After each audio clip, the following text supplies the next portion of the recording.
அனைவருக்கும் வணக்கம்.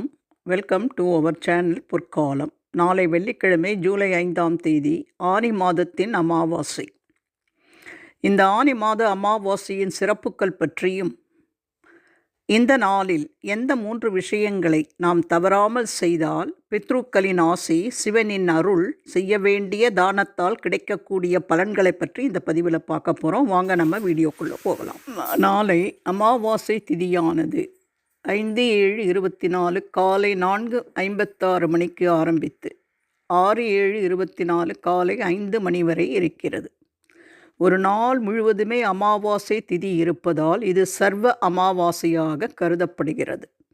திருவாதிரை நட்சத்திரத்துடன் இணைந்து அமாவாசை திதி வருவதால் இந்த நாளில் செய்யப்படும் வழிபாடு மற்றும் தானங்கள் 2 மடங்கு பலனை தரக்கூடியதாகும். உத்தராயண காலம் எனப்படும் தேவர்களின் பகல் பொழுதின் நிறைவாக வரும் மாதமே ஆனி மாதம்.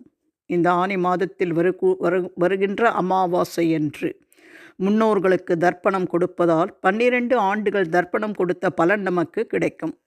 12 ஆண்டுகள் பித்ரு தர்ப்பணம் கொடுத்த திருப்தியை முன்னோர்களுக்கு ஏற்படுத்தும். இதனால் பித்ரு சாபம், பித்ரு தோஷம் உள்ளிட்ட அனைத்து விதமான தோஷங்களும் நீங்கும் என்பது ஐதீகம். பித்ரு தர்ப்பண நேரம். நாளை வெள்ளிக்கிழமை அதிகாலையிலேயே எழுந்து ஆறு, குளம், கடல் போன்றவற்றில் புனித நீராடிவிட்டு சூரிய உதயத்திற்கு பிறகு முன்னோர்களுக்கு தர்ப்பணம் கொடுக்க வேண்டும். வெள்ளிக்கிழமையான ராகு காலம் காலை 10:30 மணியிலிருந்து 12 மணி வரை இருப்பதால் 10:30 மணிக்குள் முன்பாக தர்ப்பணம் கொடுத்து விடுவது நல்லது. இவ்வாறு ஆறு, குளம், கடல் போன்ற இடங்களில் சென்று புனித நீராடி தர்ப்பணம் கொடுக்க முடியாதவர்கள் வீட்டிலேயே எள்ளும் நீரும் இறைத்து முன்னோர்களின் பசியையும் தாகத்தையும் தீர்க்கலாம். இரண்டாவதாக, சிவனின் அருளை பெறுவதற்கு சிவ வழிபாடு. சிவனுக்குரிய நட்சத்திரமான திருவாதிரை நட்சத்திரம் 5/7/24 வெள்ளிக்கிழமை காலை 4:35 மணிக்கே ஆரம்பித்து விடுகிறது. இந்த நாளில் முன்னோர் வழிபாட்டுடன் சிவ வழிபாட்டையும் மேற்கொள்வது சிறப்பு. முன்னோர்களுக்கு தர்ப்பணம் கொடுத்த பிறகு அருகில் சிவன் கோவில் இருந்தால் சிவபெருமானையும் வழிபட்டுவிட்டு பிறகு வீட்டிற்கு வர வேண்டும். பின் வீட்டில் முன்னோர்களுக்கு படையலிட்டு காகத்திற்கு உணவு வைத்த பிறகு அனைவரும் ஒன்றாக அமர்ந்து உணவு உண்டால் முன்னோர்கள் மகிழ்ந்து ஆசீர்வதிப்பார்கள். மூன்றாவதாக, தானம் செய்தல்.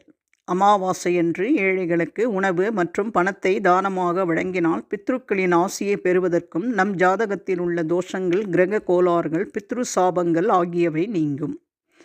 ஆஷாட அமாவாசையன்று கோதுமை மற்றும் அரிசியை தானமாக வழங்கினால்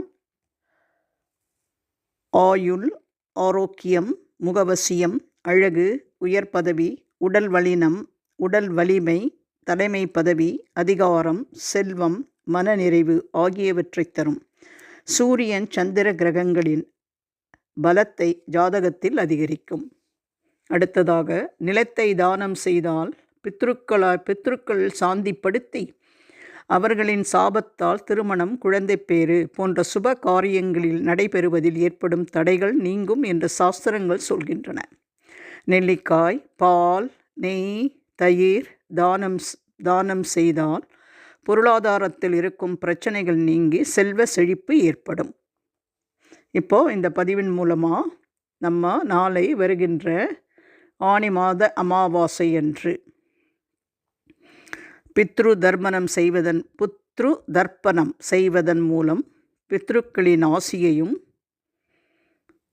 அமாவாசை திதி திருவாதிரை நட்சத்திரத்தோடு சேர்ந்து வருவதால் சிவனை வழிபட்டால் சிவனின் அருளையும், எந்த தானம் செய்தால் என்ன பலன்கள் கிடைக்கும் என்பதை பற்றியும் இந்த பதிவில் தெளிவாக தெரிந்து கொண்டோம். வேறொரு அற்புதமான பதிவோடு உங்களை சந்திக்கிறேன். இதுவரை எங்கள் சேனலை சப்ஸ்கிரைப் செய்யாதவர்கள் சப்ஸ்கிரைப் செய்யுமாறு அன்போடு கேட்டுக்கொண்டு விடைபெறுகிறேன். நன்றி, வணக்கம்.